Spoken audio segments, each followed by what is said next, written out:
muskun anta wa zawjukal jannah wa kula minha ragadan haitsu syi'tuma wa la taqraba hadhihi syajarah fatakuna minaz zalimin. Dan kami berfirman, wahai Adam, tinggallah engkau dan istrimu di taman ini, ya, di surga, di jannah, dan makanlah dengan nikmat berbagai makanan yang ada di dalamnya sesukamu. Tetapi jangan kamu mendekati pohon ini, nanti kamu termasuk orang-orang yang zalim. Itu udah final tuh di dalam pemahaman kami sebagai umat Islam. Nah, sekarang kita masuk dalam kajiannya. Kejadian 2 nomor 4. Demikianlah riwayat langit dan bumi pada waktu penciptaan, ketika Tuhan menjadikan bumi dan langit. Di data Kejadian 2 nomor 8, selanjutnya Tuhan membuat taman. Di mana taman ini dibuat? Di bumi? Bukan. Lalu di mana? Di Eden, di sebelah timur. Disitulah tempatnya manusia itu akan dibentuknya oleh Tuhan. Nah, di sini teman-teman, saudara Demian dan juga saudara Yakin, apakah Anda tidak bisa membedakan gitu loh tentang kata Eden ini? Apakah Eden itu nama sebuah taman atau nama sebuah tempat di mana tempat inilah wadah untuk membuat taman? Mana yang benar menurut saudara-saudara nih? Taman Eden atau taman di Eden? Itu dulu. Kita arahkan ke situ dulu supaya kita ngerti itu. Jangan serampangan kita memahami kitabnya orang Yahudi, kemudian kita merasa paling pinter. Saya tanya dulu kepada saudara Demian. Menurut saudara, Eden itu taman atau tempat di mana sebuah taman diciptakan? Silakan. Silakan Demian.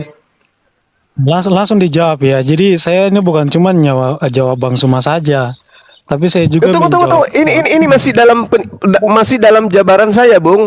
Nanti saudara menjelaskan perspektif Anda.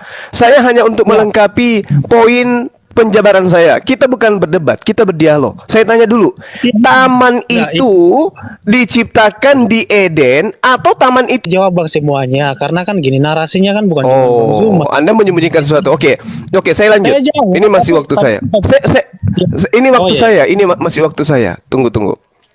Jadi, teman-teman, kata Eden ini, orang Indonesia, Yahudi, Kristen, Islam tahu tentang istilah Eden itu muncul di Bible di Kejadian 2 nomor 8. Jadi situ dikatakan Tuhan membuat taman.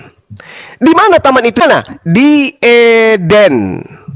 Berarti kata di mana taman itu dibuat, yaitu di Eden. Eden, bukan taman di taman, tapi taman di Eden. Berarti Eden ini adalah merupakan suatu alam, bukan cakupan kecil dia.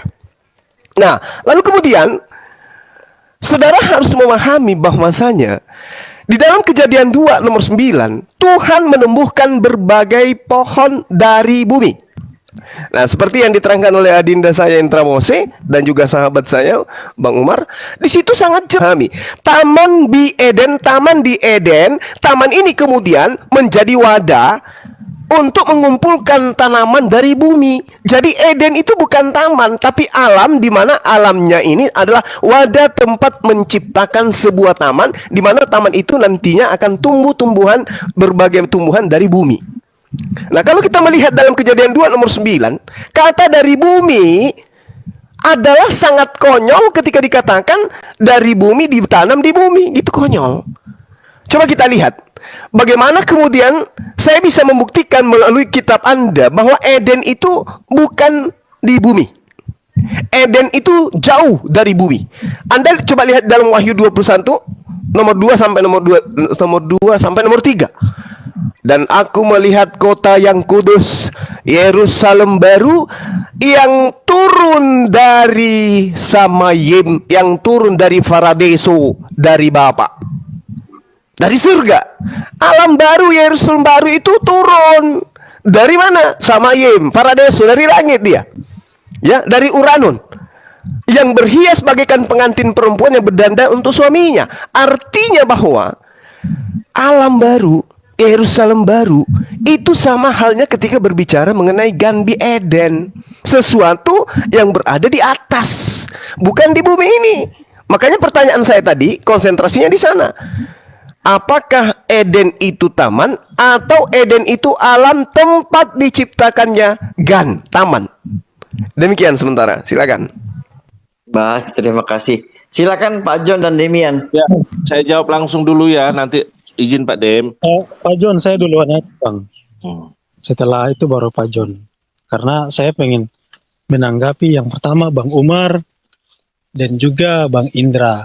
Oke, lanjut. Jadi begini, saya itu memang menggunakan literasi Yahudi. Tapi literasi Yahudi yang sesuai dengan Torah. Tapi kalau literasi Yahudi yang nggak sesuai dengan Torah itu perlu dipertanyakan.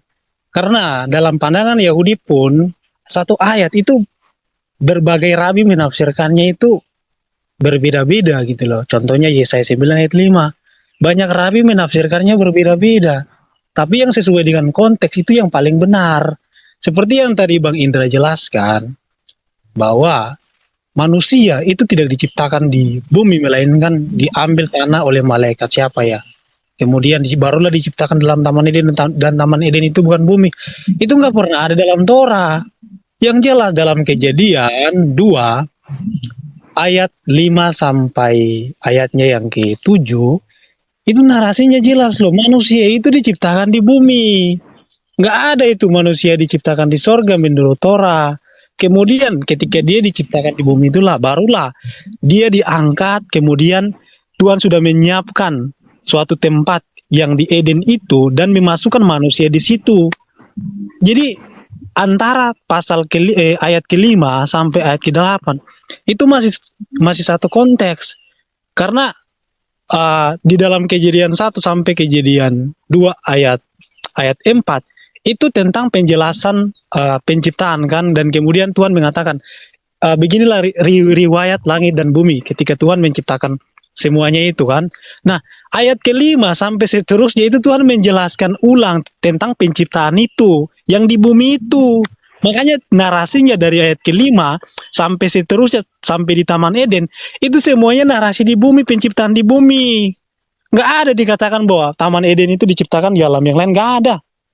Makanya Ibnu Esra itu dia mengatakan apa? Taman Eden itu ya di dunia, di bumi ini, bukan di sorga gitu loh. Itu dari Yahudi. Jadi kalau kemudian menggunakan literasi Yahudi ya dibawakan aja Yahudi dari mana, supaya kita bisa melihat korelasinya begitu loh. Dan kemudian saya menjawab pertanyaan Bang Zuma. Taman Eden itu kenapa disebut sebagai Taman Eden? Karena dibuat Taman Eden itu di bumi, di wilayah bagian Eden, di sebelah timur. Makanya disebut sebagai Taman Eden. Silakan dibaca saja Kejadian pasal 2 sampai selesai. Penciptaan Taman Eden itu ada sangkut pautnya dengan Kejadian 5 sampai seterusnya. Karena di situ Tuhan menjelaskan ulang tentang penciptaan di hari ke-6. Tentang penciptaan manusia dan juga yang lain-lain. Karena di situ narasinya juga kan ada tentang penciptaan tumbuh-tumbuhan. Sedangkan di dalam Kejadian 1 kan sudah ada. Jadi Tuhan itu menjelaskan ulang gitu loh. Nah, penciptaan selama 6 hari itu bukan masa yang ini singkat gitu. Makanya kan tadi aku bilang, bagi Tuhan 1000 tahun itu sama seperti 1 hari. Tapi kalau bagi manusia 1000 tahun itu waktu yang sangat lama. Jadi 6 hari itu sudah berbicara masalah penciptaan Adam, hari ke-6, Taman Eden. Semuanya udah komplit. Kenapa? Karena 1 hari bagi Tuhan itu sama seperti 1000 tahun di mata manusia. Jadi penjelasannya sudah secara jelas di dalam Kejadian. Nah, kemudian di dalam Kejadian 3 dijelaskan. Karena Taman Eden itu di bumi, makanya mereka dikeluarkan dari Taman itu. Nggak ada dikatakan mereka dilempar dari alam lain, kemudian turun ke bumi. Nggak ada. Taman itu di Eden, makanya mereka dikeluarkan dari sebelah timur bumi. Jadi kalau ada yang menjelaskan bahwa menurut Yahudi Taman Eden itu adalah Olam Haba, Taman Eden itu adalah Hasyamaim, itu literasi dari mana? Nggak pernah ada Yahudi yang mengatakan seperti itu. Hasyamaim itu langit. Hasyamaim itu bisa juga sorga. Kalau kita pakai definisi bahasa Indonesia, bisa langit, bisa sorga. Olam Haba Itu beda lagi. Olam haba yang diyakini oleh orang Yahudi itu ada ketika Sang Mesias datang. Dia memulihkan perekonomian dunia. Bagi Yahudi itu olam haba.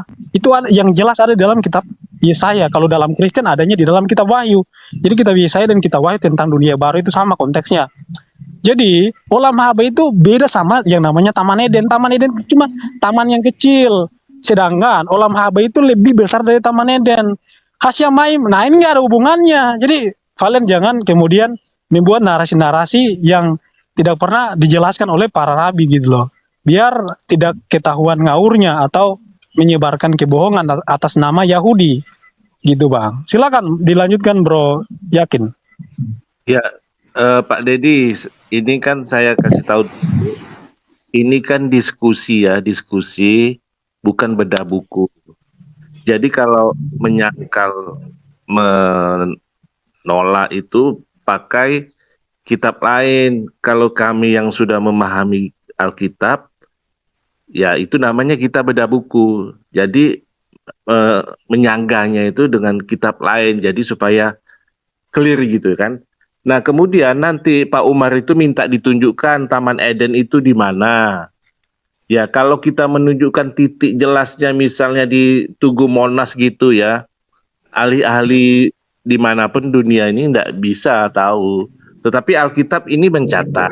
Misalnya Dedi Wijaya punya HP 1 lagi, kita buka Google Map ya kan, di mana sih Taman Eden itu. Nah di sini kan di pasal kedua ayat yang ke-10 di situ kan dikatakan ada suatu sungai mengalir dari Eden untuk membasahi taman itu. Nah, dari situ sungai itu terbagi menjadi 4 cabang. Nah, sungai yang pertama itu Sungai Pison. Sungai yang kedua itu Sungai Gihon. Yang ketiga Tigris, yang keempat Efrat. Nah, kita kan tahu tuh ada Sungai Efrat tuh di mana tuh? Coba lihat di Google itu, tepatnya di mana? Sungai Efrat, Pak Dedi Wijaya. Kan nampak nanti di situ tuh. Ah, di sekitar situ Taman Eden itu. Lalu titiknya di mana tepat-tepatnya kayak miliki sertifikat tanah ya enggak mungkin lah.